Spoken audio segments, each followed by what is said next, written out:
काल बाजारातून येताना मस्तपैकी गरमागरम एका ठेल्यावरती आलू चाट दिसली. म्हटलं चला खाऊ. खाल्ली तर खरी 40 रुपये प्लेट. मन पण नाही भरलं आणि पोट पण नाही.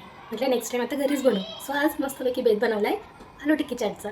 सो चला तुमच्यासोबत पण रेसिपी शेअर करते. इथं आपण आता रगडा रेडी करतो आहे. त्याच्यासाठी मी पांढरे वाटाणे हळद मीठ टाकून 3-4 शिट्ट्या काढून घेतलेल्या आहेत. आता यामध्ये आपण एक उकळलेला बटाटा टाकतोय. आपल्याला मॅश करून घ्यायचं चांगलं.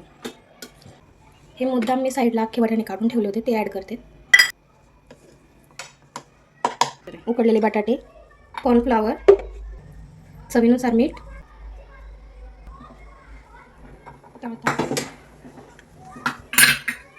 बारीक गॅसवरती आपल्याला टिक्की शॅलो फ्राय करायची. नंतर तुम्ही डीप फ्राय केली तरी चालेल.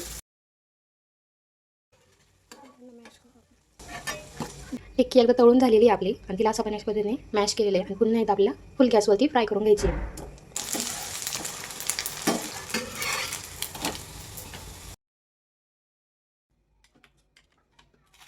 रगडा, दही, पुदिन्याची चटणी, चिंचाची चटणी,